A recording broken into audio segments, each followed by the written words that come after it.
And if we don't get punished because we concealed everything that we've done, still there might be a problem with karma. There might be a problem that the gods will take notice of the evil that you have done and punish you karmically. Not because of punishment of the courts or the people, but because the gods will make certain that bad things happen to you. But then they say, well, perhaps if we propitiate the gods, if we do human sacrifices to the gods, then we will not be punished.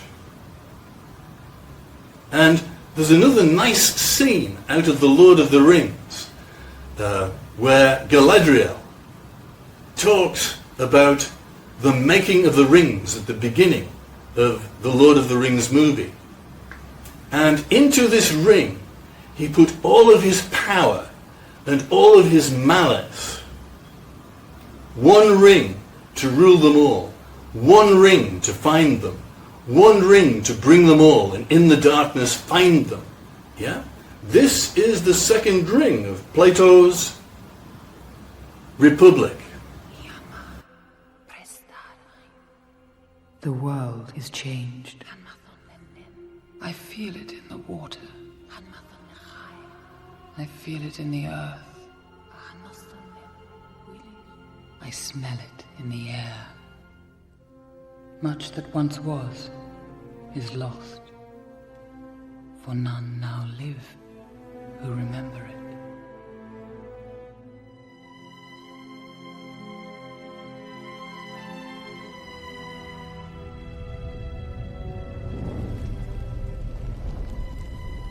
It began with the forging of the great rings. 3 were given to the elves, immortal, wisest and fairest of all beings. 7 to the dwarf lords, great miners and craftsmen of the mountain halls. And 9 rings were gifted to the race of men who above all else desire power. For within these rings was bound the strength and will to govern each race. But they were all of them deceived, for another ring was made. In the land of Mordor, in the fires of Mount Doom, the Dark Lord Sauron forged in secret a master ring to control all others. And into this ring he poured his cruelty, his malice, and his will to dominate all life. One ring to rule them all. One by one, the free lands of Middle-earth fell to the power of the ring. But there were some who resisted. A last alliance of men and elves marched against the armies of Mordor, and on the slopes of Mount Doom, they fought for the freedom of Middle-earth.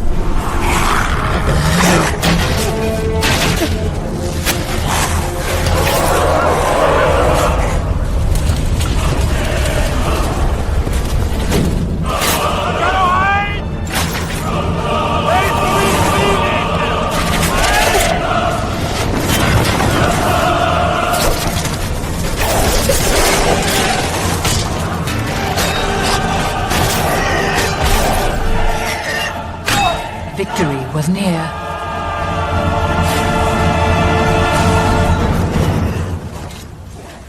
But the power of the ring could not be undone.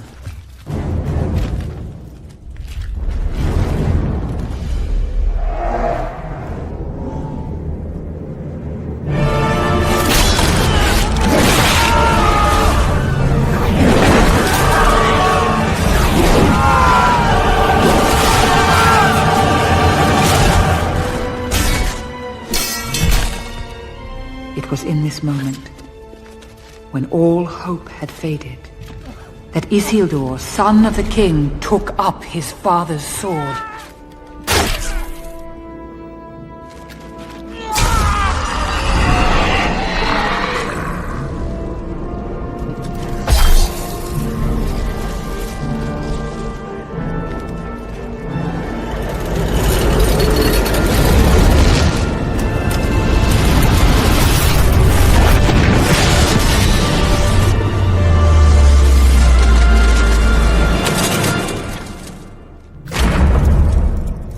Sauron, the enemy of the free peoples of Middle-earth, was defeated.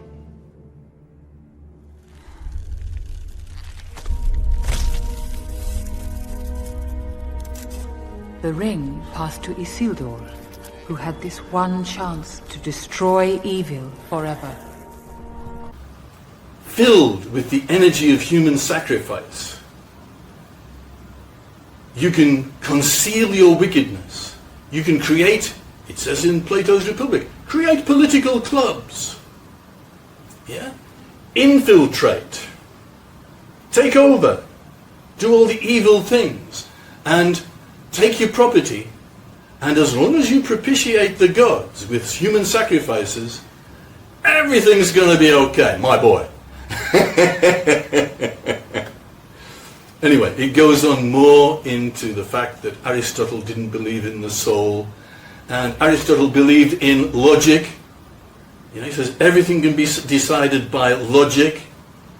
But my argument against logic is that if your axioms are incorrect, you will have GIGO, what they call in computer speak, garbage in, garbage out. Logic is like a computer, and if you put the wrong inputs into the computer, you're going to get the wrong outputs out of it. And this totally destroys the idea of logic, because logic then, with garbage in, can be used to prove anything. And it is. It's called spin. But also, it can totally fool the human mind, because many people get the wrong inputs into logic. So I was talking about the second volume against Satanism, Plato, eugenicidalist, Plato, pedophile, Plato. Very logical and intelligent. But the guy who said, love is a disease. You know? And when you have a mind like that, a psychopathic, logical mind like that, you can think about the problems of what to do with the Jews and come out with what Hitler called the final solution. Let's just burn them up. Yeah, this is Plato. And Aristotle, even worse, because he wasn't as intelligent as Plato. Anyway, that's my little talk about the second volume. And all the philosophers in the world have been predicated on Plato or Aristotle. They follow on from those philosophers. Because nobody's pointed out that these bastions of Western philosophy are just total psychopaths.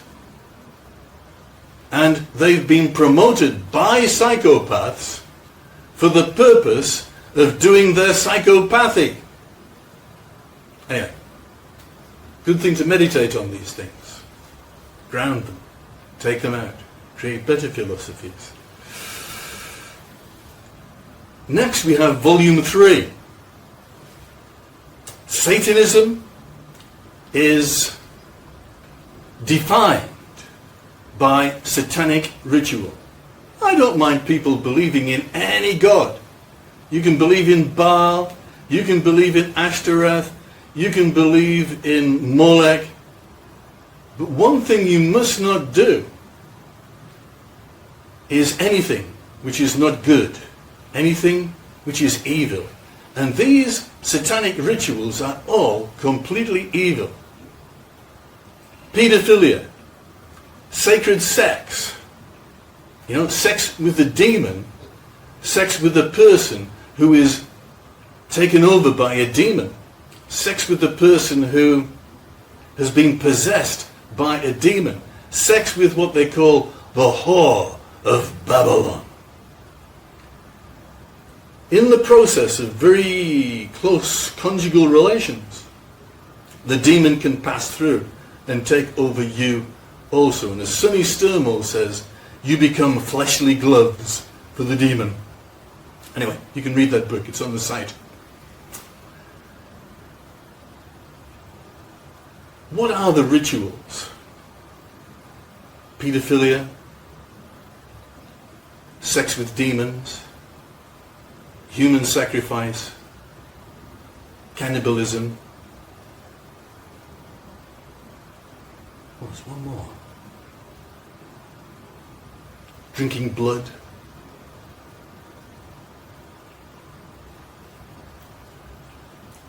And for 10,000 years, there's a whole history that I write down in the book saying what the gods are, what they say to do, all from the sacred books, saying sacrifice, sacrifice, sacrifice, sacrifice. And really, it's the gods that say we no longer need sacrifice. It is we, the gods, who have sacrificed ourselves that you can become better people. Krishna, Christ, enormous number of gods who are good, who say, I sacrificed myself for you, and I no longer need sacrifices from you. I am sacrificing myself to you. Here is wine as a symbol of blood. It's not blood. This is the blood of Christ, which is not real blood. It's the energy which flows from the chakras above the head into the crown chakra, through the body, energizing us with infinite energies. And this bread is my body. It's not real body. It's a symbol for the body of Christ, the purity that we all want to enter into us. So there's no need for sacrifices anymore, guys. Sacrifices control. We've seen how easy it is to get people to wear masks. We've seen how easy it is for people to stay in their houses because they've been told to, under martial law. We've seen how easy it is to fool people with all the media, television, newspapers, books, being aimed to give you fake news. And that's how you control the minds of people.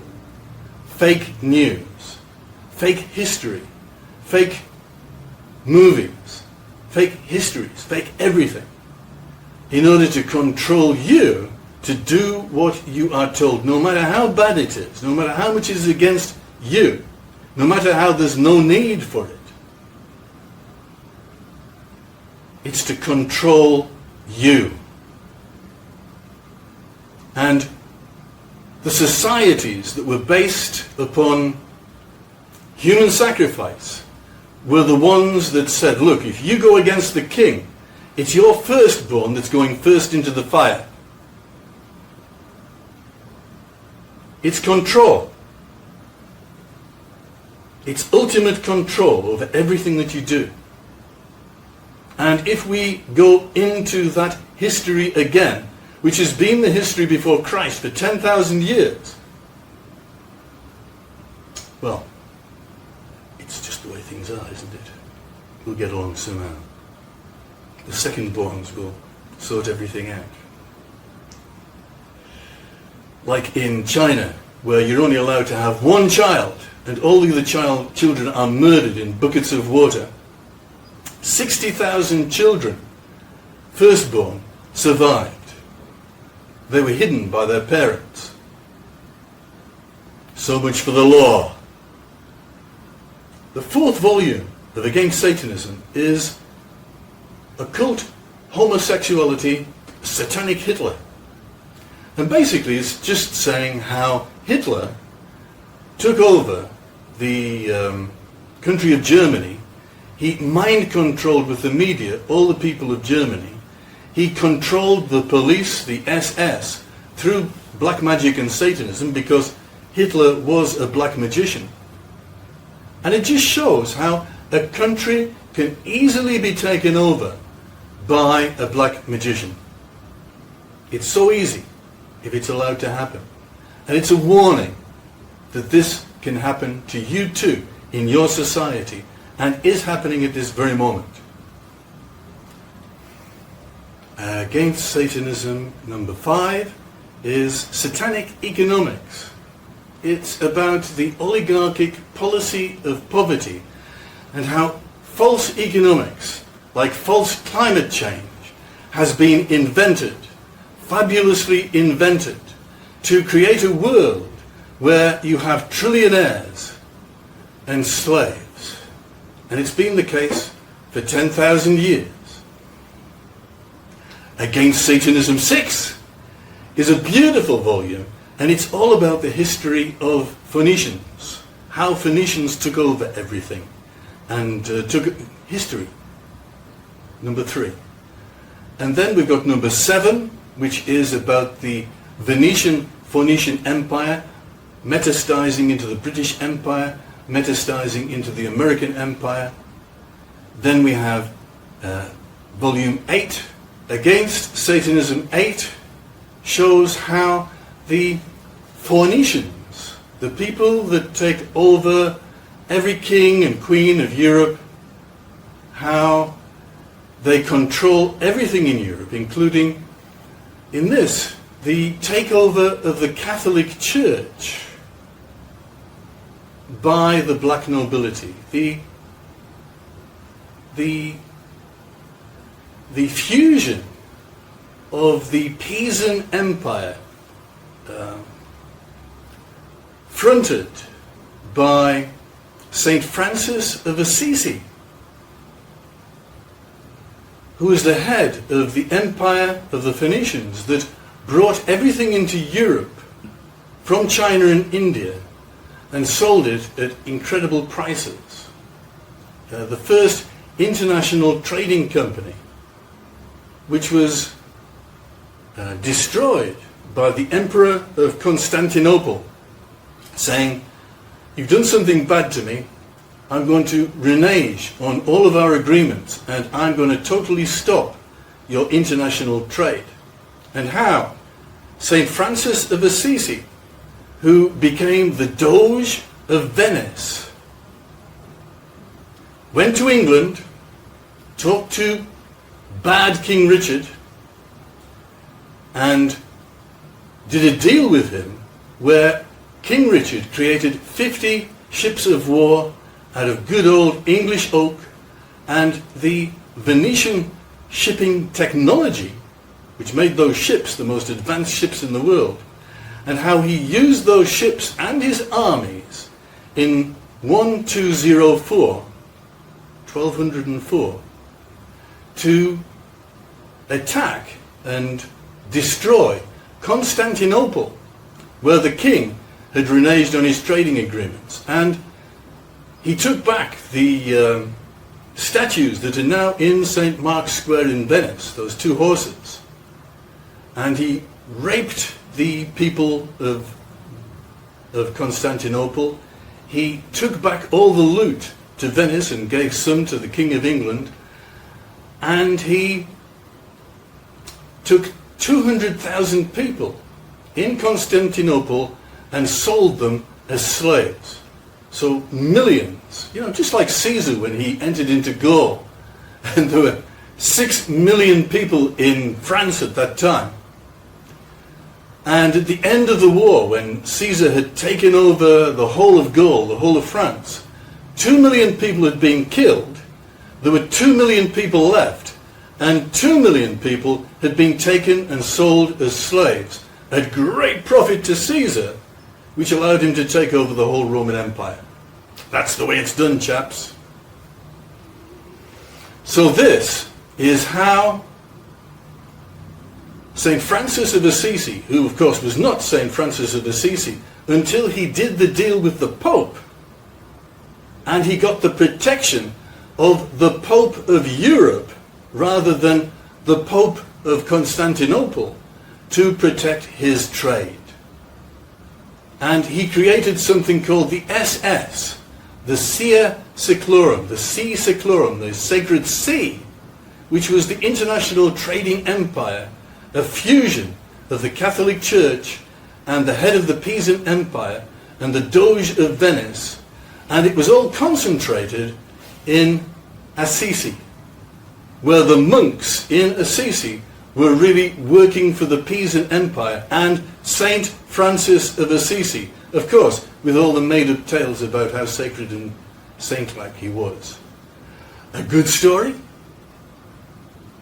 That's the way it's done, chaps. Anyway, there you go. Meditate. Take arms against a sea of troubles and end them. And when I say take arms against a sea of troubles and end them, I'm not talking about, again, I'm not talking about physical action. Because if you start doing physical actions, it will end in tragedy. Just like Shakespeare said, I promise you. Instead, we must sharpen up our evolution by becoming spiritual warriors. Warriors that work with meditation. Warriors that work with the grounding of negative energies. Warriors that work by removing energy blockages. Warriors that work by transmuting the evils of the world in order to make this world and yourself, sharpen yourselves up psychically. Remember, the only way you're going to become enlightened is by mastering the psychic space. You can't do this physically. In time, you're going to end up with problems. But by removing the energy blockages, you're removing the blockages to your bad health. You're improving your health. You're improving your emotions. You're improving your mental health. You're improving your spiritual health. Become a spiritual warrior. Okay?